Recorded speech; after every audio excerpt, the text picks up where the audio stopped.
तो अब तक हम आइडेंटिटी पे बेस्ड काफ़ी क्वेश्चन देख चुके हैं। तो आज हम ना बेसिकली क्वेश्चन को ऑब्जर्व करके या वैल्यू पुट करके कैसे आंसर निकालते हैं बिना एक्चुअल कैलकुलेशन के, आज हम उस पर बेस्ड क्वेश्चंस देखेंगे। और ऐसे क्वेश्चंस काफ़ी आते हैं, अलजेब्रा में भी आते हैं और ट्रिग्नोमेट्री में भी आते हैं, जहाँ पे आप एक्चुअल में आपको क्वेश्चन सॉल्व करना की जरूरत नहीं पड़ती, आप डायरेक्ट वैल्यू पुटिंग से भी कर सकते हो। तो वही करूंगा आज मैं। जैसे अगर आप ये वाला क्वेश्चन देखो, पहले आप क्वेश्चन को ध्यान से देख लो। इसको मैं सिमेट्रिसिटी वाला तरीका बोलता हूँ। इसको नाम मैंने खुद ही दिया है, आपको ये तरीका कहीं और मिलेगा नहीं, क्योंकि मैंने खुद ही ये तरीका देखा है ना, ऑब्जर्व करके, सिर्फ चीज़ों को ऑब्जर्व करके मैंने इसका कैसे सोल्यूशन मैं निकालता हूँ, मैं आपको वही बताना चाहता हूँ बस। ठीक है, तो अगर आप इस क्वेश्चन को ध्यान से देखो ना, तो एक्स वाई जेड में काफ़ी सिमेट्रिसिटी है। इसका मतलब ये है कि आप एक्स वाई जेड में किसी की भी वैल्यू अगर इंटरचेंज कर दो ना, तो भी आपका सेम यही इक्वेशन बनेगा। इसका मतलब ये है कि अगर आप एक्स को वाई से और वाई को एक्स से रिप्लेस कर दो सपोज यहाँ पे, तो भी आपका यही इक्वेशन बन के आएगा। या आप एक्स को जेड से या जेड को एक्स से रिप्लेस करो तो भी आपका यही इक्वेशन बन के आएगा, कोई चेंजेस नहीं आएगा। इसका मतलब ये है ना, जहाँ जहाँ एक्स आया है वहाँ वहाँ देखो आप वाई भी आया, वहाँ वहाँ जेड भी आया, उसी तरह से। जैसे अगर यहाँ पे देखो x plus y plus z है, मतलब यहाँ पे एक्स भी आया, वाई भी आया, जेड भी आया। ऐसे यहाँ पे भी एक्स वाई जेड आया है तीनों, ऐसे यहाँ पे भी एक्स वाई जेड आया है। मतलब जहाँ एक्स आया वहाँ वाई भी आया, वहाँ जेड भी आया है बेसिकली। तो आप समझ गए ना। अगर मैं मान लेता हूँ, सपोज अगर मैं मान लेता हूँ कि इसका आंसर जो है अगर एक्स आता, मैं मान लिया कि इसका आंसर एक्स आ गया, तो अगर इसका आंसर एक्स आया तो फिर वाई क्यों नहीं आ सकता? क्योंकि जहाँ जहाँ एक्स आया है भाई, वहाँ वहाँ तो वाई भी आया है, तो फिर वाई से क्या दुश्मनी है? फिर तो इसका आंसर वाई भी आ सकता है। अगर इसका आंसर वाई आ सकता है तो फिर जेड से क्या दुश्मनी है? फिर तो इसका आंसर जेड भी आ सकता है। समझ रहे हो ना? क्योंकि जहाँ जहाँ एक्स आया है वहाँ वहाँ वाई भी आया है, वहाँ वहाँ जेड भी आया है। तो अगर इसका आंसर एक्स आ जाता तो फिर तो वाई भी आ सकता था और फिर जेड भी आ सकता था, और इसका आंसर तीनों तो हो नहीं सकता। तो मतलब मुझे समझ में आ गया, इसका आंसर फिर वन ही होगा और कुछ नहीं हो सकता। समझ रहे हो ना? तो इसको मैं सिमेट्रिसिटी बोलता हूँ। बाकी आप मेरे कहने का मतलब समझ गए होगे। अब मैं आपको दो ट्रिग्नोमेट्री का क्वेश्चन दिखाता हूँ इसी तरीके से। तो ट्रिग्नोमेट्री सोच के आप भाग मत जाना, ट्रिग्नोमेट्री है, कोई बात नहीं, यहाँ पे देख लेते हैं, ट्रिग्नोमेट्री अलग से जब पढ़ेंगे तो पढ़ेंगे, वैसे इसके बाद हम ट्रिग्नोमेट्री ही पढ़ेंगे। तो मैं आपको बस दिखाना चाहता हूँ कि ये रूल मैं ट्रिग्नोमेट्री में कैसे लगाता हूँ, ये तरीका। अब देखो ध्यान से, अगर मैं इस क्वेश्चन को देखूँ, इस क्वेश्चन को आप देखो ध्यान से। देखो यहाँ पे टेन ए टेन बी टेन सी में सिमेट्रिसिटी है। सिमेट्रिसिटी का मतलब क्या है कि जहाँ जहाँ टेन ए आया है वहाँ वहाँ टेन बी भी आया है और टेन सी भी आया है, और उसी तरह से आया है जैसे टेन ए आया है या टेन बी आया टेन सी आया है, सेम तरीके से आया है। देखो ऊपर भी टेन ए टेन बी टेन सी है, यहाँ पे नीचे भी टेन ए टेन बी टेन सी है। मैं मान लेता हूँ अगर इसका आंसर टेन ए आ जाता, सपोज मान लेता हूँ इसका आंसर टेन ए आ जाता, तो फिर टेन बी से क्या दिक्कत थी? भाई जहाँ जहाँ टेन ए आया है वहाँ वहाँ तो टेन बी भी आया है, तो इसका आंसर टेन बी भी हो सकता था। समझ रहे हो कि नहीं? ऐसे तो टेन सी भी हो सकता था भाई, टेन सी से क्या दुश्मनी है? जब टेन ए आ सकता है तो टेन बी क्यों नहीं आ सकता? टेन बी आ सकता तो टेन सी क्यों नहीं आ सकता? लेकिन इसका तीनों आंसर तो हो नहीं सकता, तो आंसर इसका फिर ये जो बच गया वही होगा। तो आप समझ गए ना मेरे कहने का मतलब? ऐसे ही यहाँ पे देख लो। अब एक क्वेश्चन और दिखाता हूँ, उसके बाद हम प्रॉपर अलजेब्रा पे चलते हैं। हालांकि ये भी अलजेब्रा का ही क्वेश्चन है और ये सीजीएल मेंस 2021 में आया है। समझ रहे हो? अब देखो इस पे देखो, यहाँ पे देखो ten square a plus ten square b plus ten square c है, minus ten b ten c ten a और टेन ए टेन बी है। यहाँ पे आपको टेन ट्रिग्नोमेट्री का ये देख के आपको डरना नहीं है। समझ रहे हो ना? मैं आपको बस चीज़ें दिखाना चाहता हूँ कि कैसे आप चीज़ों को ऑब्जर्व कर सकते हो। अब यहाँ पे देखो टेन ए टेन बी टेन सी बिल्कुल एक तरह से ही आया है, जहाँ पे भी आया है देखो। जैसे यहाँ पे टेन स्क्वायर ए है तो टेन स्क्वायर बी भी है और टेन स्क्वायर सी भी है, तीनों ही ऐड हुए हैं। यहाँ पे टेन बी टेन सी है तो यहाँ पे टेन सी टेन ए और टेन ए टेन बी है। यहाँ पे आपको बिल्कुल सिमेट्रिसिटी दिख रहा है टेन ए टेन बी टेन सी में। समझ गए? मतलब आप किसी को भी इंटरचेंज करो कोई फर्क नहीं पड़ रहा, आपकी इक्वेशन वही बनेगी। ठीक है, मान लो इसका आंसर आइसोस्केलस आ जाता, मैं मान लेता हूँ इसका आंसर आइसोस्केलस आ जाता, मतलब दो एंगल इक्वल आ जाता, एक एंगल अलग आ जाता। तो एक एंगल अलग क्यों आता भाई? क्योंकि भाई अगर तीनों देखो एक जैसा ही दिख रहा है तो उस एंगल को, उस एंगल के साथ मैंने पार्शियलिटी क्यों कर दी? समझ रहे हो? ऐसे अगर राइट एंगल ट्रायंगल है, मतलब एक एंगल आपका 90 डिग्री है तो बाकी दो 90 क्यों नहीं है? तीनों तो एक तरीके से ही आ रहे हैं। आप सही देख रहे हो ना इक्वेशन में, तीनों बिल्कुल एक जैसे ही आ रहे हैं, तो एक 90 कैसे हो सकता है और बाकी दो 90 क्यों नहीं होंगे? ठीक है, इक्विलेटरल वाले केस में आप ये कह पाओगे? आप कहोगे नहीं, क्योंकि यहाँ पे तीनों ही एंगल इक्वल है, तीनों एक तरह से आ रहे हैं, तीनों ही एंगल इक्वल है, तो आपका ये आंसर इक्विलेटरल ही हो जाएगा। मुझे उम्मीद है आपको ये बात समझ में आ गई होगी। अब आ जाओ, अब हम प्रॉपर वैल्यू पुटिंग से ही करेंगे। अब आपको समझ में कैसे आएगा कि वैल्यू पुटिंग कहाँ करनी है? तो सबसे पहले आपको क्वेश्चन देखना है, उसका आपकी नजर एक बार आंसर पे भी जानी चाहिए। तो आप देखो आंसर पे आपकी न्यूमेरिकल वैल्यू आ रही है, तो न्यूमेरिकल वैल्यू अगर आ जाए ऐसे क्वेश्चंस में, या आपकी ट्रिग्नोमेट्री में अगर न्यूमेरिकल वैल्यू आ रही है तो आप डायरेक्ट वैल्यू पुट करके सोचा करो कि 60 डिग्री पुट कर दो, 30 डिग्री पुट कर दो, अरे यहाँ पे कोई भी वैल्यू पुट कर दो। तो यहाँ पे हमें क्या दिया है ना, अगर देखो हमें डायरेक्ट ये दिया होता कि आप इसकी वैल्यू बता दो बस, मान लो अगर किसी केस में आपसे कह देता तब तो यहाँ पे कोई इक्वेशन भी नहीं होती, तो हमें कोई दिक्कत ही नहीं लेना था, फिर तो डायरेक्ट कोई भी वैल्यू पुट कर दो आपका आंसर आ जाता। लेकिन हमें यहाँ पे एक इक्वेशन दी है, तो हम क्या करेंगे, कोई भी ऐसी वैल्यू डालेंगे जो इस इक्वेशन में फिट हो जाए और इसको सेटिस्फाई कर दे, और वही वैल्यू फिर हम यहाँ पे डाल के डायरेक्ट आंसर निकाल देंगे। जैसे अब देखो आपको समझ नहीं आ रहा है तो अभी मैं बताऊंगा ना, तो आपको फिर समझ में आने लगेगा धीरे धीरे क्या मैं कहना चाह रहा हूँ। जैसे यहाँ पे अगर मैं ए बी सी तीनों की वैल्यू 1 मान लूँ, तो यहाँ पे 1 + 1 + 1 हो जाएगा, और यहाँ पे भी 1 + 1 + 1 हो जाएगा, जो आपका 3 = 3 सेटिस्फाई कर रहा है। मतलब यहाँ पे वैल्यू में अगर ए बी सी की 1 1 1 डाल दो, 11 + 13 + 17 अपॉन 17 + 9 + 15, यहाँ पे आपका 41 आ रहा है, यहाँ पे आपका आ रहा है 15 9 32, 32 9 41 आ रहा है, आपका आंसर बन आ जाएगा। आप समझ गए, समझ गए। अब कहीं कहीं क्या दिया रहता है, यहाँ पे 2 इक्वेशन दी रहती है, एक और इक्वेशन दी रहती है, तो वहाँ पे आपको जो वैल्यू यहाँ पे सेटिस्फाई कर रही है आपको वो वैल्यू यहाँ पे भी सेटिस्फाई करनी चाहिए, उसके बाद आप यहाँ पे करते हो। समझ गए। तो अगर आप वैल्यू इजीली सोच पा रहे हो जो वैल्यू सेटिस्फाई कर रही है, तो आप बिल्कुल वैल्यू पुटिंग से ही कर सकते हो। बाकी आप फिर अगर नहीं सोच पा रहे तो फिर आपको तरीके से करना पड़ेगा। जैसे हम आगे और भी क्वेश्चन देखेंगे तो आपको समझ में आएगा। अब देखो यहाँ पे मैंने वही बात कही कि यहाँ पे तो हमें कोई इक्वेशन भी नहीं दे रखी है, कोई इक्वेशन नहीं दी है, मतलब यहाँ पे और ऑप्शन देखो न्यूमेरिकल वैल्यू है, तो यहाँ पे कोई भी आप वैल्यू पुट कर दो आपका आंसर वही आएगा। समझ रहे हो। लेकिन वैल्यू पुटिंग करते वक्त आपको एक बात ध्यान देना है कि डिनोमिनेटर आपको जीरो नहीं बनाना है। जैसे ऊपर अगर मैं देखूँ तो यहाँ पे डिनोमिनेटर आप जीरो नहीं बना रहे थे, जीरो बनाते हो तो वो आपका नॉन डिफाइंड हो जाएगा, इसलिए आप डिनोमिनेटर को जीरो नहीं बना सकते। अगर इस केस में देखो, अगर यहाँ पे अगर जैसे पी आर को मैंने ऐसी वैल्यू मान ली 1 1 1 1, और क्यू की वैल्यू अगर मैं 2 मान लेता हूँ, तो देखो यहाँ पे डिनोमिनेटर आपका जीरो बन जा रहा है, नॉट डिफाइंड हो जा रहा है, तो आपको ऐसी वैल्यू नहीं माननी है ना। समझ गए। अब वैल्यू कैसे सोचेंगे, तो कोशिश करते हैं ना कि एक दो वैल्यू आप जीरो मान लो और एक वैल्यू आप ऐसी मान लो कि जो मतलब आपका हो। जैसे अगर मैं यहाँ पे देखूँ, तो अगर मैं यहाँ पे दो वैल्यू को अगर मैं जीरो मान लूँ और एक वैल्यू को 1 मान लूँ, तो क्या हमारा काम हो जाएगा, नॉट डिफाइंड नहीं होना चाहिए। तो मैं एक काम करता हूँ ना, मैं P और Q को जीरो मान लेता हूँ और R को 1 मान लेता हूँ। समझ गए, ऐसा कर लेता हूँ तो ठीक है। ये तो आपका जीरो हो गया, कट जाएगा, मतलब काटने का मतलब वो जीरो है, समझ रहे हो ना। पी क्यू जीरो है, पी क्यू आपका जीरो हो गया, पी क्यू आपका जीरो हो गया, पी क्यू आपका जीरो हो गया, पी क्यू आपका जीरो हो गया, और पी क्यू आपका जीरो हो गया, और ये नॉट डिफाइंड भी नहीं हो रहा है। नॉट डिफाइंड अगर हो जाता तो दिक्कत हो जाती है। ठीक है, आर की वैल्यू 1 है, बाकी जगह 1 डाल देंगे, तो अब देखो यहाँ पे -1 का स्क्वायर होगा 1 हो जाएगा, और यहाँ पे -1 है तो आपका ये -1 हो जाएगा, और नीचे आपका ये 1 हो जाएगा। इतनी बात आपको समझ में आ गई। ठीक है, ठीक है, -1 हो गया। ठीक है, ठीक है। अब देखो यहाँ पे आपका क्या हो रहा है, आप देखो यहाँ पे अगर ये आपका यहाँ पे -1 का स्क्वायर 1 हो जाएगा, यहाँ पे -1 हो जाएगा आपका, और नीचे भी -1 हो जाएगा, तो यहाँ पे +1 हो जाएगा। ये बात आपको समझ में आ गई।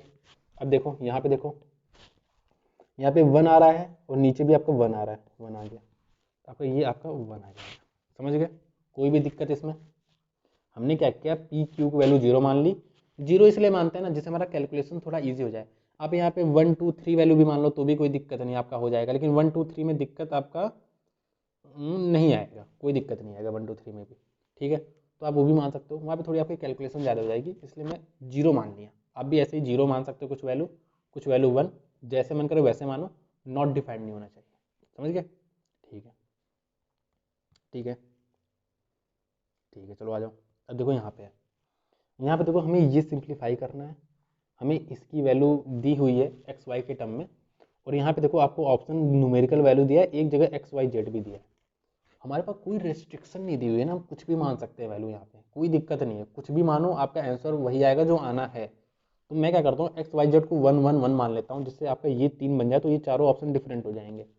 मैंने यहाँ पे एक्स वाई जेड को 1 मान लिया। देखो यहाँ पे अगर मैं एक्स वाई जेड को 1 मान लूँ तो पी की वैल्यू हाफ आ जाएगी, क्यू की वैल्यू हाफ आ जाएगी, और आर की वैल्यू भी हाफ आ जाएगी। अब यहाँ पे हाफ डाल दो तो ये 1 हो जाएगा, ये पूरा, ये भी 1 हो जाएगा, ये भी 1 हो जाएगा, तो ये 1/3 + 1/3 + 1/3 हो जाएगा, जो कि आपका आंसर 1 आ जाएगा। ये आपका करेक्ट आंसर हो जाएगा। समझ गए। अब आ जाओ। अब देखो यहाँ पे भी हमें कोई रेस्ट्रिक्शन नहीं दे रखा है, और ऑप्शन देखो तो ऑप्शन में आपको न्यूमेरिकल वैल्यू है, आप कोई भी वैल्यू मान सकते हो। आप एक्स वाई को 1 मान लो, या आप कुछ भी मान लो, जीरो नहीं मान सकते, क्योंकि जीरो मानोगे दोनों को तो यहाँ पे आपका वो अनडिफाइंड हो जाएगा, जो आपका गलत हो जाएगा फिर। ठीक है, तो अब 1 मान के भी कर सकते हो, लेकिन मैं क्या करूँगा, 1 मानोगे तो आपको जैसे ये कैलकुलेशन करनी पड़ेगी, 256 माइनस 16 करना पड़ेगा। मैं y को ही 0 मान लेता हूँ, y को 0, y को तो हटा ही दो, y को 0 मान लिया, बाकी x को मैं 1 मान लेता हूँ, तो मुझे ये रह गया मेरे पास 80 इंटू 16 रह गया। आपका ये 16 चला जाएगा और ये आपका 1/5 आ जाएगा। समझ गए? तो वैल्यू पुटिंग भी ऐसे करो ना कि आपका काम आसानी हो, टफ ना हो। समझ रहे हो? ठीक है, अब देखो यहाँ पे क्या है, what is the remainder when x की power 17 plus 1 is divided by x plus 1। तो यहाँ पे आप x की वैल्यू चाहे जो मानो, चाहे जो, आपका आंसर एक ही आएगा। मतलब रिमाइंडर आपका हर केस में आपका 1 आएगा, 2 आएगा, 0 आएगा, कुछ भी आ सकता है ना। तो यहाँ पे क्या माने, आपको यहाँ पे एक प्रॉब्लम ये दिख रही है ना, अगर आप जैसे x की वैल्यू 0 मान लो, x की वैल्यू 0 मान लो, तो यहाँ पे 0 आ सकता है और ये भी 0 है, तो आप क्या समझोगे, आप x ये वाला सही मानोगे या ये वाला सही मानोगे? अगर 1 रखो तो यहाँ पे आपकी x की वैल्यू 1 आ जाएगी, यहाँ पे ऑप्शन भी 1 दिया है, दोनों में से कुछ भी हो सकता है। क्या करते हैं ना, हम दोनों ही मान के एक बार देख लेते हैं कि क्या आता है ना, क्योंकि दोनों को इसमें आंसर तो एक ही आएगा सेम। देखते हैं क्या आता है। अगर मैं 0 मान लूँ x की वैल्यू, तो ये 1 को 1 से डिवाइड करना है, तो रिमाइंडर आपका क्या आ जाएगा, 0 0। तो इस केस में आपका ये ऑप्शन सही हो सकता है, या तो ये थर्ड वाला ऑप्शन सही हो सकता है ना, क्योंकि x की वैल्यू 0 मानी है, तो यहाँ पे भी तो x 0 ही हो जाएगा, ये भी हो सकता है। हमें 1 मान के कर लेता हूँ, तो यहाँ पे 2 को हम किससे डिवाइड कर रहे हैं, 2 से, तो आपका यहाँ पे रिमाइंडर क्या आ जाएगा, 0 आ जाएगा। इस केस में भी 0 आ जाएगा, तो मतलब आपका इस केस में भी 0 आ जाएगा, जबकि हमने x को 1 माना था। तो समझ गए, आपका फिर आंसर फाइनली आपका आंसर 0 आ जाएगा। समझ गए ना आप ये चीज़? ठीक है, तो हम कोई भी वैल्यू पुट करके इजीली निकाल सकते हैं। अब देखो, ये मैंने आपको पिछली क्लास में भी कराया था, यहाँ पे भी आपको करा देता हूँ कि हम कैसे वैल्यू को गेस करके भी कर सकते हैं बिना एक्चुअल कैलकुलेशन किए। जैसे यहाँ पे अगर एक्स वाई मुझे 150 दे रखा है, तो मेरे माइंड में यही क्लिक होगा कि 15 इंटू 10, और आपका ये ऐसी ही वैल्यू सोचनी है जो आपको यहाँ पे सेटिस्फाई करे, तो यहाँ पे सेटिस्फाई भी कर रहा है ये, मतलब आपकी एक्स की वैल्यू 15 हो गई, वाई की वैल्यू 10 हो गई, यहाँ पे 15 प्लस 10 कह रहा है, तो आपका 25 हो जाएगा ना। और वैसे भी हमें पता है माइनस से प्लस में जाने के लिए हम क्या करते हैं, एन स्क्वायर प्लस 4ab का रूट। इस तरीके से भी कर सकते हो, लेकिन आप डायरेक्ट वैल्यू गेस कर सकते हो। अच्छा, इसका एक रूल आपको ये याद रखना है ना, अगर आपके दिमाग में पहली बार में ही वैल्यू क्लिक हो गई, जब आप प्रैक्टिस करोगे ना तो आपको वैल्यू क्लिक होने लगेगी। अगर आपके दिमाग में पहली बार में ही वैल्यू आ जा रही है ना, तो आप तुरंत वैल्यू से करो।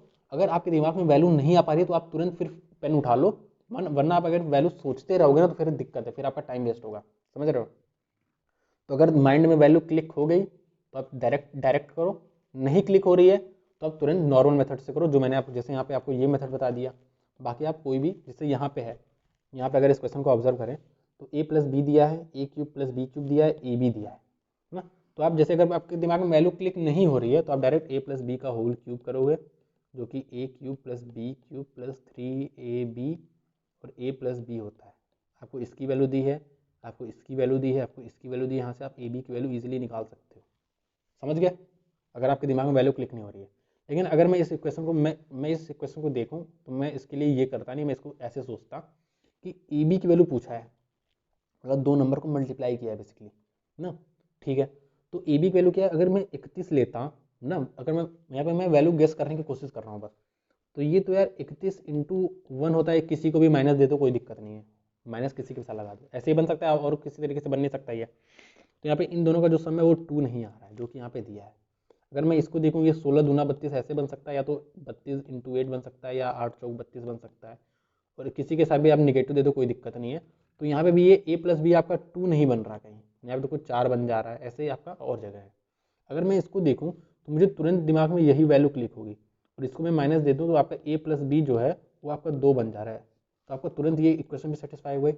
और आपका इसमें आप डालो या ना डालो, आपको पता है कि फिर इसका आंसर यही होगा। और अगर इसमें आप डाल के भी देखो 2343 माइनस 125 करोगे तो आपका यही 218 बन जाएगा ना। लेकिन आपका ऑप्शन से ही डायरेक्ट हो जाएगा, आपको ये सब चीज़ ये आपको देखने की जरूरत भी नहीं पड़ेगी। तो हम ऐसे भी कर सकते हैं इसको। ठीक है, आज हम जितने भी क्वेश्चन करेंगे ना, वैल्यू पुटिंग से ही करेंगे, और आगे जाके हम कुछ और क्वेश्चन देखेंगे, लेकिन मोस्टली क्वेश्चन हम वैल्यू पुटिंग से ही करेंगे।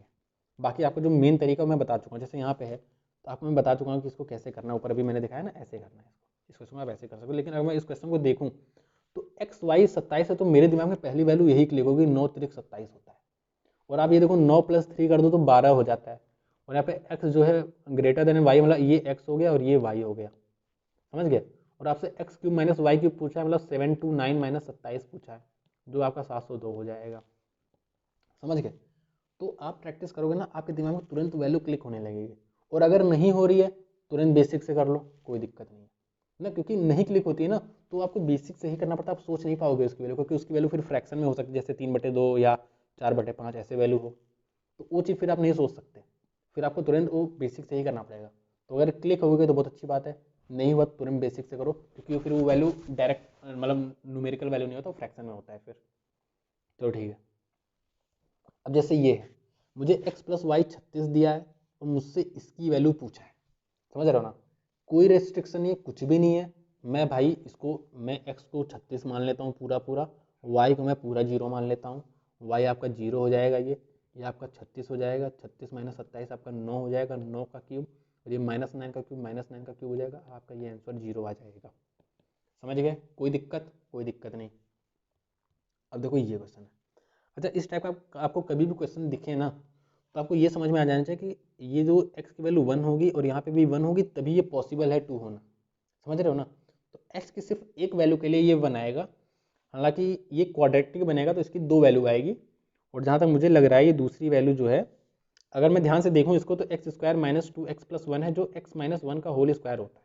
मतलब ये बेसिकली x माइनस 1 का होल स्क्वायर ही लिखा हुआ है, जो कि 0 लिखा हुआ है। तो x की 2 वैल्यू आएगी और दोनों वैल्यू 1 आएगी ना। वैसे आप इजीली, आपको दिख रहा है ये चीज़ कि यहाँ पे देखो x की वैल्यू 1 आएगी, यहाँ पे 1 आएगी, तब ये 2 हो पाएगा। 1 + 1 = 2, मतलब x की वैल्यू आपकी 1 है, तो यहाँ पे भी 1 है, तो ये 1 ही आएगा, ये भी 1 आएगा, इसका आंसर आपका 2 आ जाएगा।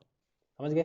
ऐसे अगर मैं आपको एक क्वेश्चन और दिखाऊं, जैसे अगर मैं आपको एक चीज़ और बोलूँ, अगर यहाँ पे x + 1/x की वैल्यू अगर -2 दिया होता तो यहाँ पे क्या आता, अगर मैं आपसे ये पूछता, तो आप बोलोगे सर यहाँ पे आप इजीली गेस कर सकते हो, यहाँ पे -1 वैल्यू ही होगी x की, तो यहाँ पे भी -1 आ जाएगा, यहाँ पे भी -1 आ जाएगा, जो कि -2 है ना। तो मतलब आपको ये समझ में आ गया x की वैल्यू -1 है। अरे यार क्या लिख रहा हूँ, x की वैल्यू -1 होगा यहाँ पे इस केस में।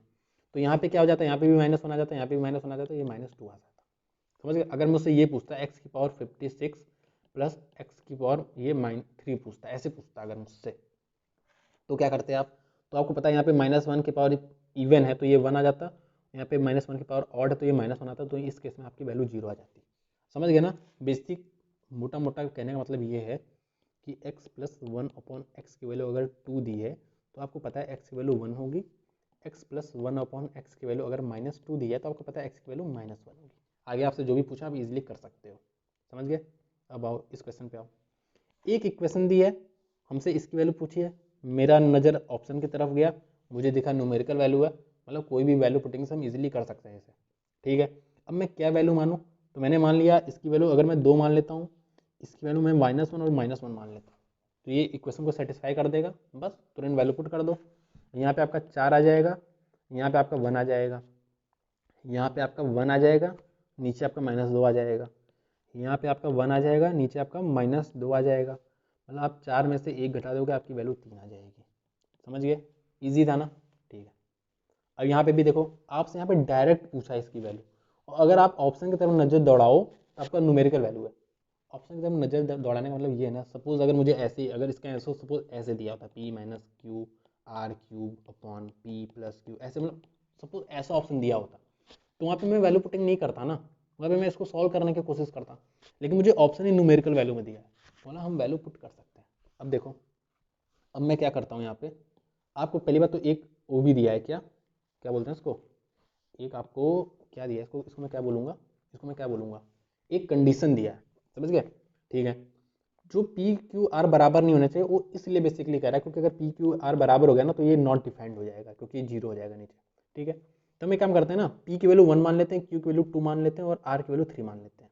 समझ गए? ठीक है, तो ये 1 - 2 का होल क्यूब आपका -1 आ जाएगा। ठीक है, क्यू -1 में भी आपका -1 का होल क्यूब हो रहा है, 1 2, यहाँ पे 2 3, ठीक है, तो आपके -1 हो जाएगा, इसको मैं माइनस लिख देता हूँ। ठीक है, -1 आर माइनस पी, आर की वैल्यू 3 थी और पी की वैल्यू आपकी 1 थी, तो आपका ये 2 का क्यूब 8 हो जाएगा, तो +8 हो गया। समझ में आ गया इतना? ठीक है, अब यहाँ पे देखो, 12 की वैल्यू p - q दिया है, मतलब 12 × 1, p - q -1, सॉरी -1 है, -1 है, ठीक है, -1 है, ठीक है। यहाँ पे क्यू माइनस वार भी माइनस हो जाएगा तो ये प्लस हो जाएगा, कोई दिक्कत नहीं है। आर माइनस पी, आर की वैल्यू 3 है, इसकी वैल्यू 1 है, मतलब ये 2 हो जाएगा। ठीक है, मतलब यहाँ पे आपका 6/24 हो जाएगा, जो कि 1/4 हो जाएगा। इजीली वैल्यू पुटिंग से हो गया, सॉल्व नहीं करना पड़ा। ठीक है, अब यहाँ पे देखो, यहाँ पे देखो k प्लस 1/k की वैल्यू आपकी कितनी दे रखी है, -2 दे रखी है। यहाँ पे k की वैल्यू आपकी -1 हो जाएगी। यहाँ पे -1 डालोगे -1 आ जाएगा, और यहाँ पे -1 डालोगे तो +1 हो जाएगा, तो ये वैल्यू आपकी 0 आ जाएगी। कोई दिक्कत है इसमें? कोई दिक्कत नहीं। अब आ जाओ, यहाँ पे देखो a b = 9 दे रखा है और a - b = 8 दे रखा है, तो मुझे ये 9 × 1 वाली वैल्यू इजीली क्लिक हो जा रही है, क्योंकि 9 - 1 = 8 होता है। समझ गया? और हमें ये a हो गया, ये b हो गया, तो हमें 9 + 1 की वैल्यू पूछा है 10। देखो साइन का कोई सीन नहीं है, क्योंकि वैल्यू डिफरेंट दी है, तो डायरेक्ट हम प्लस माइनस मार देंगे। और वैसे हमें पता है, अब यहाँ पे माइनस से प्लस जा रहे हो तो आपका n² + 4ab आएगा, और जब इससे बाहर वैल्यू निकल के आएगी तो ये प्लस माइनस हो जाएगी, इसीलिए आपका 10 आ रहा है, प्लस माइनस दिया है। समझ गए? बाकी इसमें कोई डरने की बात नहीं है। देखो, अब अगर मैं इस क्वेश्चन को देखूं, इसमें दिया है 0.3 की पावर समथिंग दिया है, कुछ बड़ी सी इक्वेशन दी है, मतलब इक्वेशन नहीं, वैल्यू डायरेक्ट दे रखी है। जैसे यहाँ पे अगर मैं बोलूँ आपसे, ये 0.3 की पावर आपका 200 - 146 डिवाइड बाई 3 × 3 × 3 - 3 दे रखा है। अगर आपको नहीं दिख रहा है तो मैंने आपको बता दिया, ऐसा कुछ दे रखा है फालतू सा बेकार सा। अब मैं ऑप्शन देखूंगा, ऑप्शन मुझे दिख रहा है, ठीक है, ऑप्शन दिखा, ऑप्शन दिखा। अब आपको ये सोचना है पहली बात तो, कि यार 0.3 का यार, या तो यहाँ पे पावर जो है 1 आ सकता है, 2 आ सकता है, 3 आ सकता है, 0 आ सकता है, -1 -2 ऐसे कुछ आ सकता है, समझ रहे हो, या फ्रैक्शन में आ सकता है, लेकिन फ्रैक्शन वाला आप सॉल्व कर नहीं पाओगे इसलिए। समझ रहे हो ना? ठीक है, तो मुझे ये बात समझ में आई, चलो ठीक है, 0.3 की पावर 1 हो सकती है, 2 हो सकती है, 3 ऐसे हो सकती है। या आप ये कह सकते हो, मतलब इसका जो आंसर है 0.3 आ सकता है, या तो 1 भी आ सकता है, अगर पावर 0 जाए तो 1 आ जाएगा, 0.09 आ सकता है, 0.027 ऐसे आ सकता है, मतलब 3/10 आ सकता है, 9/100 आ सकता है, या आपका 27/1000 ऐसा कुछ आना चाहिए, ऐसा कुछ आना चाहिए। ये 5/3 5 कहाँ से आ जाएगा, ये 8 कहाँ से आ जाएगा, 7 कहाँ से आ जाएगा, ये तो कहीं उसमें ही नहीं है, सीन में ही नहीं है, तो ये तीनों वैल्यू कैसे आ जाएगी? 10/3 आ सकता है। अगर इसकी वैल्यू आपकी 0.3 की वैल्यू -1 आ जाती है, तो इस केस में आपको 10/3 आ जाएगा। तो अब इसके साथ मैं सीधे चला जाऊंगा बिना कुछ सोचे, क्योंकि आपको ये 5 कहाँ से आ जाएगा भाई, यहाँ पे 5 आ ही नहीं पाएगा, ये 8 आ ही नहीं पाएगा, 7 आ ही नहीं पाएगा। समझ रहे हो ना? इसलिए डायरेक्ट मैं 10/3 के साथ चला जाऊंगा, मैं इसको सॉल्व नहीं करूंगा। समझ रहे हो ना? ठीक है, आप इसको सॉल्व करोगे तो आपका आंसर ये -1 ही आएगा फिर। समझ गए ये बात? ठीक है, तो अब तक मैंने वैल्यू पुटिंग के ज़्यादातर क्वेश्चन देख लिए, अच्छे अच्छे question easily direct value putting से करेंगे। और आप इसका एप्लीकेशन आप ट्रिग्नोमेट्री में बहुत देखोगे, अपरंपार है इसका एप्लीकेशन, जब हम डायरेक्ट वैल्यू पुटिंग से ऑप्शन को देखते हैं, ऑप्शन में अगर वैल्यू दी है, न्यूमेरिकल वैल्यू दी है, डायरेक्ट वैल्यू पुटिंग करते हैं, क्वेश्चन को सॉल्व करने की जरूरत नहीं है। समझ रहे हो ना? उसकी भी कुछ रेस्ट्रिक्शंस हैं, वो मैं बताऊंगा वहाँ पे जाके ट्रिग्नोमेट्री में, यहाँ पे उसकी कोई रेस्ट्रिक्शन नहीं है, आप इजीली कर सकते हो। ठीक है, अब आ जाओ, अब देखो, एक सेकेंड,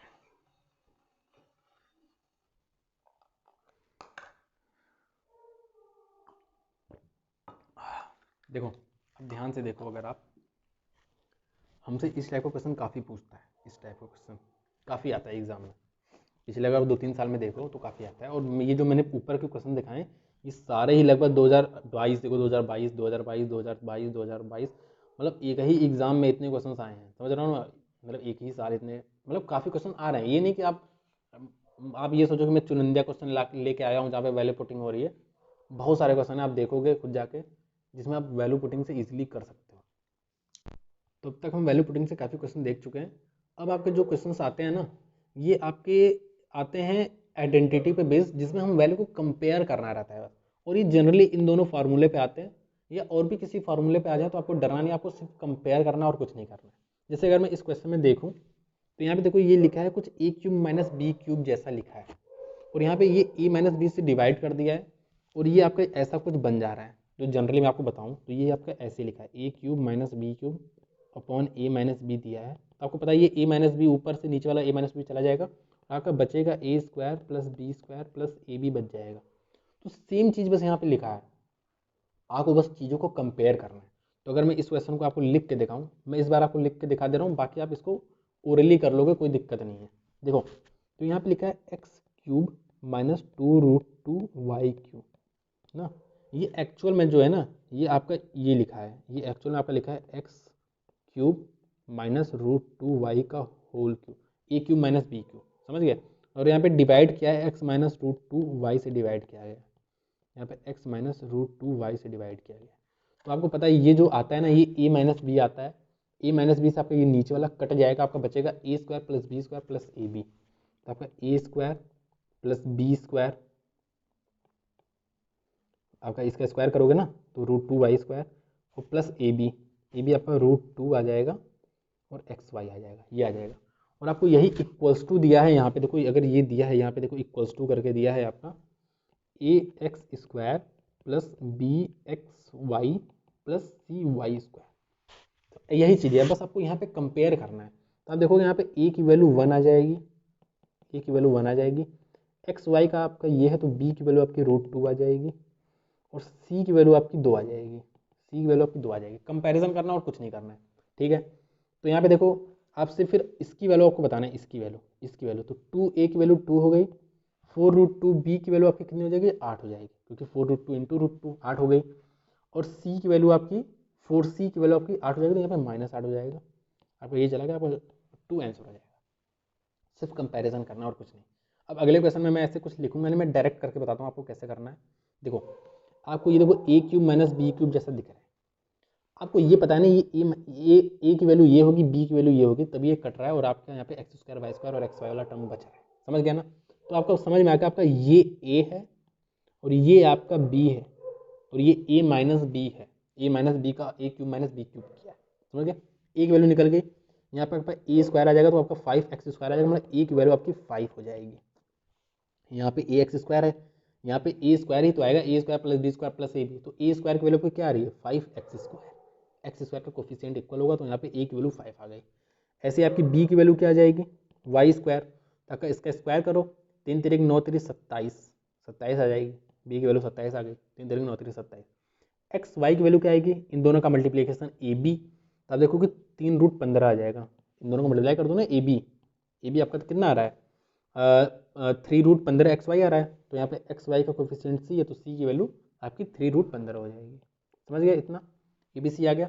अब आपको यहाँ पे डायरेक्ट पुट कर देना है, तो छः पच्चे तीस, सिक्स ए की वैल्यू तीस हो गई, प्लस सत्ताईस माइनस रूट पंद्रह इंटू तीन रूट पंद्रह, मतलब पंद्रह तियाँ पैंतालीस, पैंतालीस ये आपका 57 माइनस 45, जो कि आपका 12 आ जाएगा, समझ में आ गया।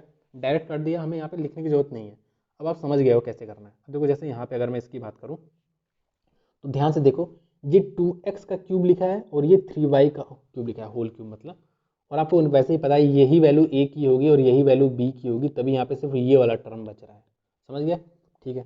तो अगर मैं इसको कंपेयर करूँ, तो एक स्क्वायर इसका स्क्वायर, तो मतलब a की वैल्यू आपकी 4 हो जाएगी, आपकी b की वैल्यू कितनी हो जाएगी, आपका एक्स वाई क्या है कोफिशिएंट, ए बी करो तो आपकी सिक्स एक्स वाई आ रहा है, मतलब इसकी वैल्यू आपकी कितनी आ जाएगी, आपकी सिक्स आ जाएगी, बी की वैल्यू सिक्स आ गई। सी वाई स्क्वायर का टर्म है, तो यहाँ पे आपका नाइन आ जाएगा, सी की वैल्यू आपकी नाइन आ जाएगी, समझ में आ गया इजीली। अब देखो यहाँ पे क्या किया है, टू ए आठ प्लस बी प्लस छः माइनस नौ, आठ छः चौदह माइनस नौ पाँच, आपका आंसर आ गया, समझ गया ना। ऐसे क्वेश्चन आपको बहुत मिलेंगे, आप इजीली कर लोगे। अब जरूरी नहीं, वैसे मोस्टली केस में आपको यही मिलेगा, ए क्यूब माइनस बी क्यूब या ए क्यूब प्लस बी क्यूब ऐसे मिलेगा, और भी कोई भी मिल सकता है, तो आप इजीली कंपेयर करके उसको इजीली कर सकते हो। जैसे अब यहाँ अब देखो, ये बहुत ही इंपॉर्टेंट है, आपको जनरली इक्वेशन दी रहती है, जैसे यहाँ पे इक्वेशन दी है ना, nine a square plus nine b square plus eighteen c square plus something equals to two a, मतलब ऐसे a two plus two b plus three c, ऐसे इक्वेशन दी रहती है आपको ना क्वेश्चन। जैसे अगर मैं आपको ये क्वेश्चन दिखाऊँ, देखो सेम यही चीज़ है, x square y square z square equals to something x y z ऐसे दिया रहता है ना। आपको ये सब एक तरफ लिख के भी दे सकता है और दूसरे तरफ लिख के भी दे सकता है। जैसे अगर मैं इसको पूरा इधर भेज के लिख दूँ, तो मैं ऐसे जीरो लिख सकता था इक्वल्स टू जीरो, ये पूरा टर्म लिख सकता था, ऐसे लिख सकता था। आपको कैसे भी दे देना है, आपको उसको इस तरह से अरेंज कर लेना है, जैसे ऊपर अरेंज है, nine a square plus nine b square eight plus eighteen c square, इधर जो भी लिखा है आपको इक्वल्स टू कर देना है। जो ए बी सी वाला टर्म है ना, आपको इक्वल्स टू कर देना है, उसमें से टू आपको कॉमन ले लेना है, बाकी आपको ब्रैकेट के अंदर कर देना है। इतना आपको काम करना है। क्या करना है, आपको x square y square z square वाला टर्म आपको इधर LHS में रखना है, और यहाँ पे एक्स वाई जेड वाला जो टर्म है आपको टू यहाँ पे कॉमन ले लेना है, बाकी सब अंदर कर देना है। और ये जो आपको कोफिशिएंट है ना, ये चाहे जहाँ रहे, इसका मतलब है नहीं, इसका कोई रोल नहीं है यहाँ पे। समझ गए? इतनी बात आपको समझ में आ गई। अब आपको क्या करना है, अब ए की जो वैल्यू है, जैसे ये इक्वेशन सेटिस्फाई करेगा ना, ए की कुछ वैल्यू होगी, बी की वैल्यू कुछ वैल्यू होगी, सी के लिए सेटिस्फाई करेगा इक्वेशन, तो ए की जो वैल्यू होगी ना, आपको हमेशा ध्यान देना है, आपको इधर से आना है, इधर, इधर से इधर आना है। समझ गए? तो ए का जो कोफिशिएंट है, कोफिशिएंट आपको 2 नहीं लेना है, 2 को रहने देना है, उसके अलावा जो कोफिशिएंट है वो आपको लेना है।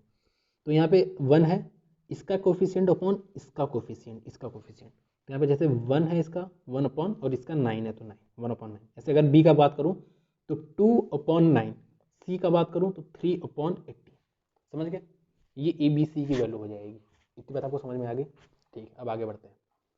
आपको क्या करना है मैं आपको एक बार और बता दे रहा हूँ। X square y square term, z square वाला टर्म आपको एलएचएस में रखना है, और आपको एक्स वाई जेड वाला टर्म आरएचएस में रखना है, लेकिन आपको 2 कॉमन ले लेना है, उसके बाद बाकी सब आपको अंदर कर देना है। कोफिशिएंट का कोई रोल नहीं है यहाँ पे, उससे मतलब नहीं है। आपको कोफिशिएंट निकालने के लिए किधर से किधर आना है, आपको पहले ए का कोफिशिएंट, जैसे अगर ए की वैल्यू निकालनी है ना, आप ऐसे याद कर लो, ए की वैल्यू निकालनी है तो पहले ए का कोफिशिएंट अपॉन ए स्क्वायर का कोफिशिएंट। समझ गए? मुझे उम्मीद आपको समझ में आ गया। अब ये वाला क्वेश्चन हम करते हैं इजीली। देखो देखो, अगर मैं बात करूँ यहाँ पे, मैं 2 कॉमन ले ले रहा हूँ, 12 अंदर चला जाएगा। तो मैं लिखता नहीं हूँ, आप समझ जाना ना, लिखता नहीं हूँ, मैं लिख नहीं रहा हूँ, आप समझ जाना कि 12 अंदर है। और यहाँ पे मैं डायरेक्ट इस टर्म को लेते चलता हूँ ना, एक्स वाई जेड निकाल के बाद में वैल्यू पुट नहीं करूँगा, एक्स निकालता हूँ, वाई निकालता हूँ, प्लस 2 इंटू जेड निकालता हूँ। समझ गया ना? ठीक है, तो एक्स की वैल्यू क्या आएगी, आप कहोगे 12 अंदर है, 12/16 आएगी। आ गई? अब देखो वाई मल्टीप्लाई हुआ है यहाँ पे, वाई की वैल्यू क्या आ रही है, आप बोलोगे सर -12 अंदर आ रहा है, क्योंकि माइनस है ना, साइन के साथ लेंगे, -12 क्योंकि 2 बाहर कॉमन लिया है हमने, -12/9। ठीक है, अब यहाँ पे प्लस 2z किया है ना, 2 इंटू जेड की वैल्यू क्या आएगी, आप बोलोगे सर 12 यहाँ पे है और 4 यहाँ पे है, 12/4। समझ में आ गया ना? अब देखो आपको दिख रहा होगा, ये आपका ये 144 आएगा, ये भी 144 आएगा, ये आपका -1 बच जाएगा। समझ गए? ये आपका 2, ये आपका 6 प्लस 6, मतलब इसकी वैल्यू 5 आ जाएगी। समझ गए ना? ऐसे क्वेश्चन आपको दिखते रहेंगे अच्छे खासे, आप इजीली कर लेना। आपको बेसिकली इस फॉर्मेट में आपको अरेंज करना है, आपको ये ध्यान देना है कि आपको इस फॉर्मेट में आपको इक्वेशन को अरेंज करना है। और ये आप तुरंत नोट डाउन कर लो किसी कॉपी में, जो भी आपको इंपॉर्टेंट रिजल्ट दिखे, जो आपको नहीं पता है ना, आप उसको नोट डाउन कर लो। ठीक है, अब आ जाओ, अब आ जाओ यहाँ पे। अब देखो इस क्वेश्चन को ना हम वैसे, आपको पता है a+b और a-b आपका क्या होता है, a² - b² होता है। ऐसे भी कर सकते हो ना। बाकी अगर मैं ऑप्शन में देखूँ ना, तो ऑप्शन में देखो सब ऑप्शन बिल्कुल सेम है, बस यहाँ पे इसकी पावर डिफरेंट है। तो हम डायरेक्ट इसको डायरेक्टली भी कर सकते हैं, ऐसे एक्स की पावर कितनी आएगी ना, तो ये जो एक्स की पावर है ना, आपको ये सब मल्टीप्लाई होकर तभी आएगी। समझ रहे हो ना? यहाँ पे एक्स की पावर 1 है, ये 2 है, 2 1 3 हो जाएगा, 4 3 7 हो जाएगा, 8 7 15 हो जाएगा, और ये 16 हो जाएगा। तो आपका ये वाला ऑप्शन करेक्ट हो जाएगा, जो कि आपका 1 - एक्स की पावर 16 दिया है। अगर आपको नहीं दिख रहा तो मैंने लिख दिया ऑप्शन। ऐसे भी कर सकते हो। दूसरा तरीका आपको जो मैंने बताया अभी नीचे फार्मूला, वैसे भी कर सकते हो। देखो ध्यान से, एक तरीका मैंने आपको बता दिया, आप क्विकली करके निकाल सकते हो। दूसरा तरीका ये है, आपको बताइए ये 1 + x और 1 - x जो है ना, ये 1 - x² बन जाएगा। और जो 1 - x² बना, ये और ये मिलके 1 - x की पावर 4 बन जाएगा, ये और ये मिलके 1 - x की पावर 8 बन जाएगा, और ये मिलके ना, इन दो को मिला रहा हूँ मैं, ये और ये मिलके 1 - x की पावर 16 बन जाएगा, जो कि आपका करेक्ट आंसर हो जाएगा। समझ गए? ऐसे भी कर सकते हो। अब देखो ये दोनों सीजीएल मेंस का क्वेश्चन है, बताओ इसमें क्या है यार, ये 8 है प्लस 11 है -13, ये x की वैल्यू आ गई, इसको सॉल्व कर लो, 6 आ जाएगा, और ये आपका 36 आ जाएगा। इसमें कुछ भी नहीं, x² की वैल्यू पूछा है। चलो ठीक है, अब देखो यहाँ पे ना वैल्यू बहुत छोटी है, और हमें इसको करने का कोई और तरीका नहीं पता, हम वैल्यू पुटिंग से ही करेंगे। अगर ऑप्शन वैसे दिया हुआ है, कोई भी ऑप्शन डाल के भी डायरेक्ट पुट कर सकते हो, वरना अगर मुझे सोच के करना रहता ना, सोच के ही करना रहता, तो मैं ऐसे करता ना, ये आपको मुझे पहली बात तो ऐसे गेस होता, 2 की पावर मैं 4 भी कर सकता हूँ 16, और 3 की पावर 0 कर सकता हूँ, तो ये भी 17 आ जाता। लेकिन आपको 4 और 0 ऑप्शन में नहीं दिया है, तो फिर मुझे क्लिक होता है कि ये 8 कर दूँ, इसको 9 कर दूँ, तो भी 8 9 17 होता है। मतलब एक्स की वैल्यू 3 हो जाएगी और वाई की वैल्यू आपकी 2 हो जाएगी, जो कि ऑप्शन में दिया है, बस मार दो सही। समझ गए? कोई दिक्कत नहीं, क्योंकि बाकी कोई वैल्यू सेटिस्फाई करेगा नहीं। ठीक है, तो हम देख रहे हैं आज जनरली हम देख रहे हैं ना वैल्यू पुटिंग से हम कैसे कर रहे हैं उसको देख रहे हैं, और बेसिक आइडेंटिटीज देख रहे हैं। जैसे अब यहाँ पे आ जाओ, अब आप क्वेश्चन देखो, ऐसा नहीं कि आप पढ़े हो तभी आपको हुआ है ना, मेरे सामने ही बहुत सारे क्वेश्चन आते हैं जो मैंने टाइप ऑलरेडी नहीं पढ़ा रखा है, लेकिन दिमाग तो थोड़ा बहुत चलेगा ना। जैसे अब यहाँ पे मुझे दिख रहा है, ये देखो, अगर आप ध्यान से देखो, ये मुझे ए क्यूब दिख रहा है, ये बी क्यूब दिख रहा है, ये सी क्यूब दिख रहा है, और ये मुझे 9ab दिख रहा है।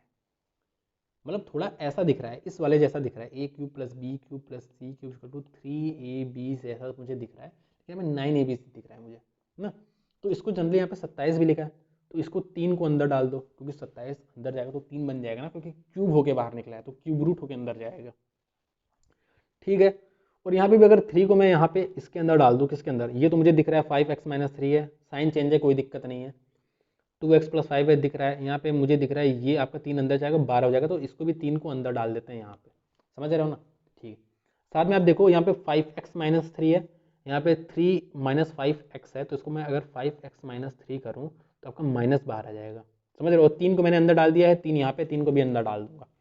2x + 5 आपका ऐसे ही लिखा हुआ है, और ये 3x - 4 यहाँ पे 4 - 3x है, उसमें 3 अंदर भी जा रहा है, तो 12 - 9x हो जाएगा जो, और यहाँ पे माइनस बाहर आ जाएगा तो ये प्लस हो जाएगा। मतलब ये 3abc प्रॉपर बन चुका है। 3abc आपको सिंपल ये दे रहा है ना, सिंपल आपको ये दे रहा है, तो आपको पता है अगर ये दे रहा है तो आपका a + b + c = 0 होगा। ये हमने पढ़ा था, पिछली क्लास में पढ़ा था कि नहीं? ठीक है, तो यहाँ पे वही चीज़ कर दो भाई, 0 कर दो। लो 5x - 3 + 2x + 5, और यहाँ पे ये अंदर चला जाएगा तो ये आपका क्या बन जाएगा, ये आपका 12 - 9x = 3 बन जाएगा। तो 5 2 7 - 2x, फिर यहाँ पे आपका -3 + 5 2 आ जाएगा, यहाँ पे 14 आ जाएगा, आपकी x की वैल्यू 7 आ जाएगी। लेकिन हमसे पूछा गया है 2x + 1, आपका 14 + 1 15 हो जाएगा। कोई दिक्कत इसको करने में, कोई दिक्कत नहीं है। अब आगे आ जाओ, देखो सिंपल वही जो हमने पढ़ा वही चीज़ दिया है। यहाँ पे a³ - b³ दिया है ना, जो कि आपका पता है a - b ब्रैकेट में, फिर आपका फिर ब्रैकेट में a² + b² + ab होता है। ठीक है, यहाँ पे वही चीज़ देखो, a² + b² + ab जैसा दिया है, समझ रहे हो ना? तो यहाँ पे आपको वैसे ही पता लग गया कि इसकी वैल्यू ab 17 × 7 ही होगी, 119 यही होनी चाहिए ना। यहाँ पे अगर -p दे देता गलती से, तो यहाँ पे p की वैल्यू फिर -119 आ जाती है। आपको बस यही थोड़ा खेल सकता है और कुछ खेल नहीं सकता, यहाँ पर तो सीधा सीधा दे दिया है। अब देखो ध्यान से देखो, अगर मैं इसको थोड़ा सॉल्व भी करूँ तो आपको पता है ये 4 × a - b होता है, जो कि आपका 10 होता है, और आपका ये क्या होगा, आपका 17² + 7 का स्क्वायर + 17 × 7 हो जाएगा। और इधर आपका 40 दे रखा है, अपॉन में आपका 17² + 7 का स्क्वायर + p दे रखा है। आपका ये 40 से 40 चला जाएगा, ये आपका इसके इक्वल हो जाएगा, तो ये तभी होगा जब ये p आपका 17 × 7 हो जाएगा। आप कंपेयर कर सकते हो, तो आपका ये 119 आ जाएगा। समझ गए? ईजी था, कोई दिक्कत नहीं थी, आइडेंटिटी पे बेस था। आप इसको देख लो, मुझे उम्मीद है आपको ये पता होगा, नहीं पता तो आप देख लो। अगर बेस सेम होता है ना, और पावर ऐसे मल्टीप्लाई होता है, जैसे अगर 3 की पावर 2 × 3 की पावर 5 कर दूँ, तो ये आपका सिंपल पावर आपका ऐड हो जाता है, मतलब ये 7 हो जाएगा। ऐसे आप बाकी चीज़ें भी देख सकते हो, मुझे उम्मीद है आपको ये पता होगा, वरना आप पॉज करके कहीं नोट कर लो। समझ गए? आ जाओ, अब ये सीजल 2022 का क्वेश्चन है ना। अब देखो इसमें क्या है यार, बेस सब में सेम है, पावर ऐड हो जाएगी बस।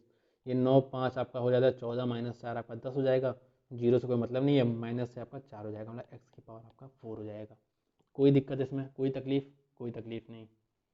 अब आ जाओ, ठीक है, अब आ जाओ, ये क्वेश्चन है, ये भी सिंपल आइडेंटिटी पे बेस्ड है। अगर आप ध्यान से देखो तो आपको देखो ये a³ दिख रहा है, ये आपको b³ दिख रहा है, ये आपको a² दिख रहा है, ये आपको ab दिख रहा है, ये आपको b² दिख रहा है। सिंपल a³ - a³ + b³, तो आपको पता है a + b होता है, a² + b² - ab होता है, और नीचे भी देखो वही चीज़ लिखा है, a² + b² - ab। आपका ये कट जाएगा, आपका a + b आ जाएगा, जो कि 762 + 316 दिया हुआ है, ये आपका आंसर हो जाएगा। कोई भी तकलीफ नहीं। हाँ, अब देखो ध्यान से, इसमें ना जैसे ये तो सीधा सीधा सीधा दे दिया, आपसे पता है कहाँ पे खेलता है, जहाँ पे आप गलती कर बैठते हो। आपको क्या करता है ये सिंपल, ये भाई साहब क्या करते हैं, आप उन्हें ऐसे धीरे से यहाँ पे पॉइंट दे देंगे, पॉइंट यहाँ पे आपको दे देंगे पॉइंट, यहाँ पे आपको पॉइंट दे देंगे जिससे आप खा जाओ धोखा। यहाँ पे आपको सिंपली पॉइंट दे देंगे धीरे से। अब आप पॉइंट पे ध्यान देती नहीं हो, डायरेक्ट यहाँ पे ऑप्शन दिया होगा 1078A, बाकी ऑप्शन आपका ऐसे दिया होगा, आपका ऐसे ही एक ऑप्शन और दे दिया होगा 107800, ऐसे दे दिया होगा। आप जल्दीबाजी में ये मार के चले गए, समझ रहे हो? आपने पॉइंट देखा नहीं, तो आपको बहुत ही अलर्ट होकर देखना है, इसलिए मैं आपको बता दिया। और ऐसे क्वेश्चन पूछे जाते हैं, आपको क्या करना है, नीचे और ऊपर को आपको सेम कर देना है। लेकिन जो आपका नंबर दिख रहा है ना 76.2 76.2, ऊपर भी आप 76.2 कर दो ना, जैसे आप यहाँ पे कर दो, यहाँ पे पॉइंट लगा दो, यहाँ पॉइंट लगा दो, यहाँ पॉइंट लगा दो, यहाँ पॉइंट लगा दो, यहाँ पॉइंट लगा दो, यहाँ पॉइंट लगा दो। देखो नीचे आपको पॉइंट क्वेश्चन में लगा के दिया था, ऊपर आपने पॉइंट खुद लगाया, तो आपको उसकी भरपाई भी करनी पड़ेगी। तो आप अगर इस पूरे को 1000 से मल्टीप्लाई करोगे तभी तो भरपाई हो पाएगी। यहाँ पे 10 से मल्टीप्लाई करना पड़ेगा, यहाँ पे 10 से, यहाँ पे 10 से, तभी तो ओरिजिनल नंबर बन पाएगा। तो आपको 1000 से मल्टीप्लाई करना पड़ेगा, तभी आप इसकी भरपाई कर पाओगे। अब आप इसको सॉल्व कर लो, तो आपको पता है ये 76.2 और 31.6 ऐड हो जाएगा, जो कि आपका 107.8 आ जाएगा। जो हमने अभी किया 1078 आया था, तो 107.8 आ जाएगा। ठीक है, अब इसको 1000 से मल्टीप्लाई कर देना है, बस हो गया हमारा काम, 107800 हो जाएगा। तो हमारा ये वाला ऑप्शन करेक्ट हो जाएगा यहाँ पे। समझ गए? इस क्वेश्चन में यही बस एक आपसे एक्स्ट्रा चीज़ पूछ सकता है, बस जो मैंने आपको बता दिया। तो आपके सामने कभी भी क्वेश्चन आया तो आपको एक बार देख लेना है चीज़ें कि पॉइंट तो नहीं है कहीं, पॉइंट दिया तो अलर्ट हो जाना है। ठीक है, अब आ जाओ, देखो हमसे a की वैल्यू दी है, b की वैल्यू दी है, और यहाँ पे सिंपल आपका ये a माइनस बी का होल क्यूब है और कुछ नहीं। तो यहाँ पे a की वैल्यू डाल दो 70, यहाँ पे 13 डाल दो, या आपकी 4 का क्यूब 64 आ जाएगा। कोई भी तकलीफ नहीं इसमें। ठीक है, आगे बढ़ो। अब देखो अभी कितने क्वेश्चन है? ठीक है, अभी क्वेश्चन है। ठीक है, चलो आ जाओ यहाँ पे। देखो अब ये देखो ध्यान से, तो आपको a square plus b square plus c square दे रखा है। यहाँ पे a b plus b c plus c, मतलब साइन को हटा दो तो a b plus b c plus c दे रखा है। तो आपको दिख रहा होगा ये कुछ ऐसा दे रखा है ए स्क्वायर, मतलब ये कुछ जो आता है ना, ये आपको एक ही फार्मूला याद आ रहा होगा, यहाँ पे ए प्लस बी प्लस सी का होल स्क्वायर, यही फार्मूला आपको याद आ रहा होगा। ठीक है, तो हम क्या करते हैं ना, इसको एक बार लिख लेते हैं सही तरीके से, इसको बस सही तरीके से अरेंज करना है आपको। ठीक है, मतलब मैं इसको इधर ले जाता हूँ, उसका इसको इधर भेज देता हूँ। तो आपका ये a square plus b square plus c square बन जाएगा। साथ में ये आपका इधर जाएगा ना, ये जो है आपका ए बी, अगर ए बी यहाँ पे जाएगा तो माइनस 2ab बन जाएगा। फिर मैं उसको इधर भेज देता हूँ तो वो प्लस 2ab बन जाएगा, प्लस 2ab। और ये आपका माइनस माइनस प्लस बन जाएगा, तो ये आपका ये यहाँ पे माइनस हो जाएगा, एक से -2bc, और ये आपका -2ca। और फिर ये 1024 को मैं इधर भेज देता हूँ, तो ये आपका इक्वल्स टू 1024 हो जाएगा। मैंने कुछ नहीं किया, मैंने सिंपल इसको इस फॉर्म में लिख लिया और मैंने कुछ भी नहीं किया है। समझ गए? सिंपल।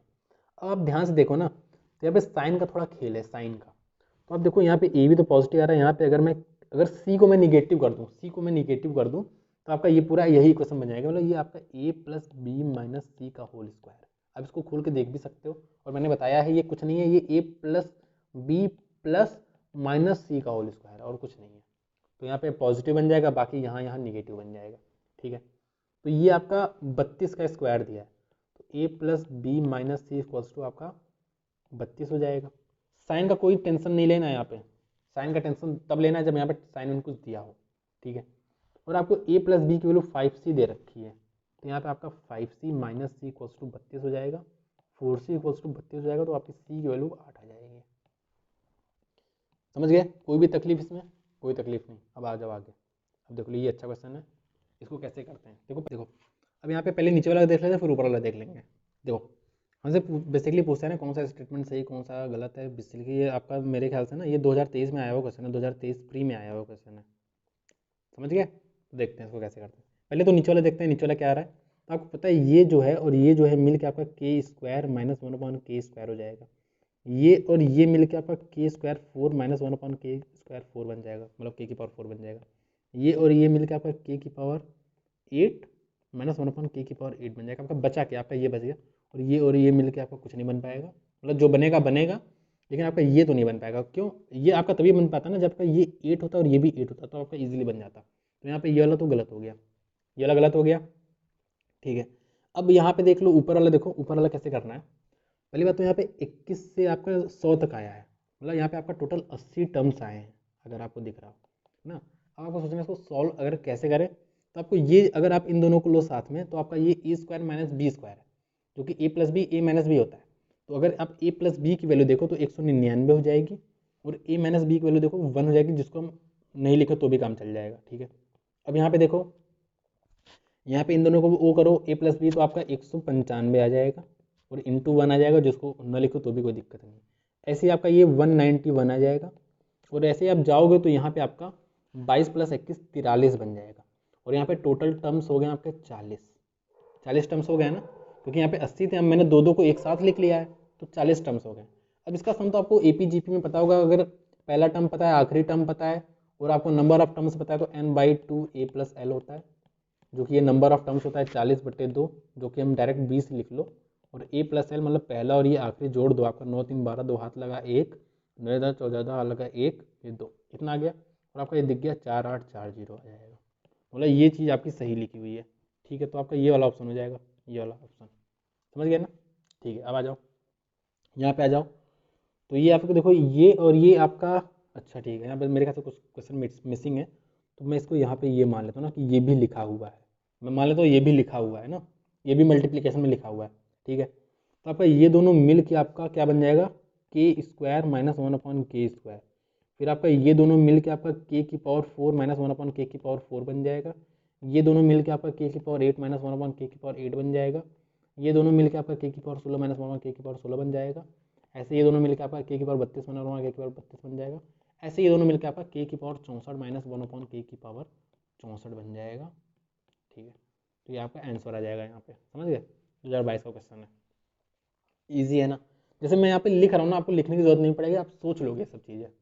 अब देखो यहाँ पे, अब ये बहुत ही अच्छा कॉन्सेप्ट है, छोटा सा कॉन्सेप्ट है, बस आपको याद रखना है, अगर x + 1/x 1 होता है तो x³ आपका हमेशा -1 हो जाएगा, समझ गए, और अगर x - 1/x 1 होता है तो x³ आपका 1 हो जाएगा। आप ऐसे भी याद कर लो, अगर यहाँ पे प्लस आ रहा है ना तो यहाँ पे माइनस आ जाएगा, और यहाँ पे माइनस आ रहा है तो यहाँ पे प्लस आ जाएगा, मतलब अगर सिंपली x + 1/x दिया है ना, तो आपका x³ यहाँ पे माइनस दिया तो यहाँ पे, सॉरी यहाँ पे प्लस दिया तो यहाँ पे आपका -1 आ जाएगा, और x - 1/x अगर दिया तो आपका x³ यहाँ पे माइनस दिया तो यहाँ पे +1 आ जाएगा, समझ गए। और अगर मैं इसको x मान लूँ ना, इसी को x को x/a लिख दिया है, सिंपल वही चीज़, अगर मैं इसको x मान लूँ, x - 1/x हो जाएगा, इक्वल्स टू हमें 1 दिया है, तो आपको पता है x³ की वैल्यू आपकी 1 हो जाएगी, x को मैंने क्या है यहाँ पे x/a है ना, x/a इक्वल्स टू ये है, तो x³ आपका a³ हो जाएगा, सिंपल वही चीज़ मैंने लिखा है यहाँ पे, समझ गए। आप इसको इस तरीके से भी देख सकते हो, आपको दोनों तरीका पता होना चाहिए, समझ गए ना। x + 1/x अगर 1 है तो x³ की वैल्यू -1 हो जाएगी, x - 1/x अगर 1 है तो x³ की वैल्यू +1 हो जाएगी, बस आपको इतना याद रखना है।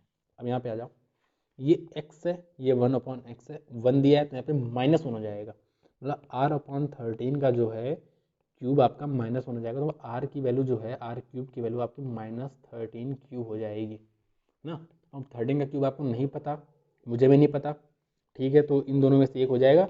वैसे मुझे ये थोड़ा सुना सुना लग रहा है, 2197 थोड़ा अच्छा लग रहा है, सुना हुआ लग रहा है, तो मुझे लगता है ये होगा, बाकी आप कैलकुलेट कर लेना, मुझे भी 12 तक का ही क्यूब पता है, तो ठीक है। अब आ जाओ, ठीक, अच्छा मुझे नहीं भी पता रहता है ना, तो मैं इसको ना 2 वैल्यू तक ही निकालता, ये नहीं कि पूरा नहीं निकालता मैं, क्योंकि यहाँ पे देखो 57 लिखा है, यहाँ पे 97 लिखा है, तो मैं 2 डिजिट तक ही निकालता है इसको, 169 को 13 से जब मैं कैलकुलेट करता 2 डिजिट तक ही निकालता, समझ गए। ऐसे ही आपको देखो यहाँ पे x/8 की जो क्यूब है वो आपका -1 हो जाएगा, तो आपका यहाँ से 512 आ गया, -512, यहाँ पे मुझे याद है क्यूब, समझ गए। अब देखो ध्यान से, तो ये 2 स्टेटमेंट दिया है, ऊपर वाला तो यार सेम है, एकदम सेम, एकदम सेम है, और नीचे वाला भी मेरे ख्याल से सेम, मेरे ख्याल से सेम क्वेश्चन आ गया क्या, सेम क्वेश्चन आ गया, चलो कोई बात नहीं, लेकिन इस टाइप के क्वेश्चन काफ़ी आए हुए हैं 2013 में ना, समझ गए, अरे सॉरी 2013 कर रहा हूँ, 2023 में काफ़ी आए हुए हैं, तो बस इतना ही है। अब जो है ना कुछ इस टाइप के क्वेश्चन रह जाएंगे जो हम नेक्स्ट क्लास में करेंगे, इस टाइप के क्वेश्चन, और अगर कुछ और भी रह जाएगा तो नेक्स्ट क्लास में हम खत्म कर देंगे कंप्लीट। तो बस आज के लिए थैंक यू सो मच।